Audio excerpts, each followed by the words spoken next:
The night that was supposed to be the happiest of my life turned into a nightmare I could never have imagined. I had dreamed of my wedding day for years, walking down the aisle, the smiles, the toasts, the promise of a forever love. And in many ways, it had been beautiful. The flowers, the vows, the laughter. Everyone had called us the perfect couple. But perfection was shattered as soon as the doors closed behind us that night. We were alone, finally. He stared at me with an intensity that felt strange and unsettling. Then came the question, sharp and unexpected. "Were you a virgin before me?" I froze. My heart thudded in my chest. I had always believed that honesty was the foundation of marriage. So I told him the truth, that I had loved once before him, that I had made mistakes but had moved on, and that I had chosen him because he was the man I wanted to spend forever with. But his face twisted. Disgust filled his eyes. "You're not pure," he spat. "You've been touched. I can't accept this. You're filthy. You tricked me." I couldn't breathe. Was he serious? In an age where love was supposed to be about connection, respect, and building a life together, he was fixated on something so shallow, so cruel. Within minutes, the arguments escalated. His words cut deeper than knives. He said he couldn't stay married to someone spoiled. He stormed out of the room, leaving me in my wedding dress, my veil falling to the floor like shattered dignity. By morning, his decision was made. He shoved divorce papers in my face before breakfast, declaring the marriage over. Just like that, my fairy tale was destroyed on the very first night. And as I walked away from that house, humiliated and broken, one thought burned in my heart. This wasn't the end of my story. The whispers followed me everywhere.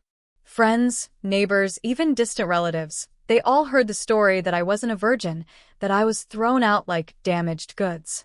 I felt the shame like a weight pressing on my chest. I avoided markets, gatherings, and anywhere I might hear the whispers again. But then, someone unexpected reached out to me. His younger brother, Daniel. At first, I thought it was a pity. He came to check on me, brought groceries when I refused to leave the house, and offered words of comfort when silence felt unbearable. But over time, I noticed something. His eyes didn't hold pity. They held something else. Respect. "You didn't deserve what he did to you," Daniel said one evening, his voice calm but firm. "My brother has always been arrogant. He thinks he's perfect because he waited until marriage. But he doesn't understand that love isn't about the past. It's about the present, about what you give each other now." His words lit something inside me. I hadn't realized how starved I was for kindness until then. We began to talk more. Walks turned into dinners, dinners into late-night conversations. He never judged me. He never asked questions meant to shame me. Instead, he listened. He saw me. And soon, I realized something shocking. The man who had once been my brother-in-law was slowly becoming the one person I could truly trust.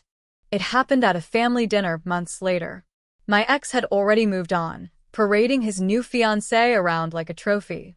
She was younger, innocent-looking, and he made sure everyone knew she was pure. The humiliation burned all over again when I saw them. I tried to leave, but Daniel stopped me. "No," he whispered. "Stay. You're stronger than he'll ever know." Halfway through the evening, Daniel stood up. The entire family quieted, expecting some kind of toast. My ex leaned back smugly, certain he was still the golden son. But then Daniel looked at me, his eyes full of determination.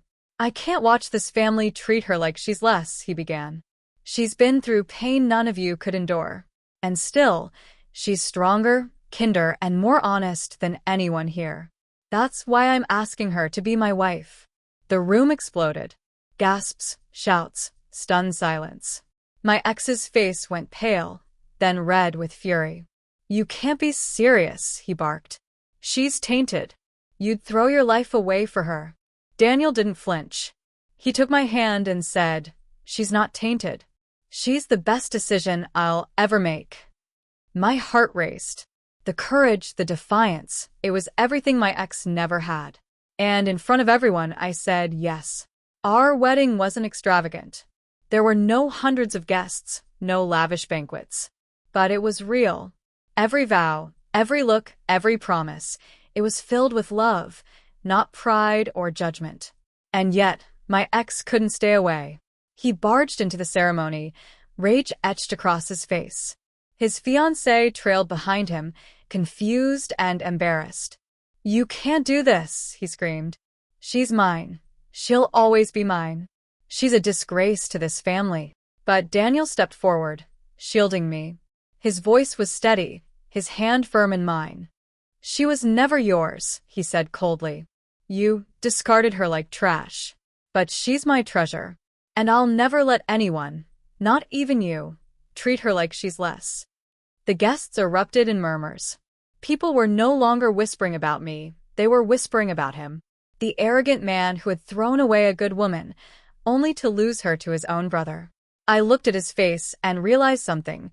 The humiliation was no longer mine. It was his. Months passed. Our marriage flourished, built on respect and love. Daniel's family, once hesitant, slowly accepted me as they saw how deeply he cared for me. I wasn't the broken bride anymore. I was his wife, his partner, his equal. Meanwhile, my ex's world crumbled. His fiancée left him after catching glimpses of his cruelty. His business ventures collapsed under his arrogance. And his once perfect reputation? Shattered. The final moment of revenge came one evening at a family dinner we hosted. My ex showed up, uninvited, his face lined with bitterness. He looked around the table, at the family who now embraced me, at the brother who stood proudly by my side, at the happiness he could never claim. I leaned forward, my voice calm but cutting. "You divorced me because I wasn't a virgin. But Daniel married me because he valued my heart. Tell me who really won." Silence fell. His face crumbled. And for the first time, he walked away without a single word. That night, I realized the truth. Revenge doesn't always come through destruction. Sometimes, the sweetest revenge is simply living the life your enemies swore you'd never deserve. And I was living it every single day. He divorced me for not being a virgin, but in the end, I became the woman who broke his pride and took his brother's heart.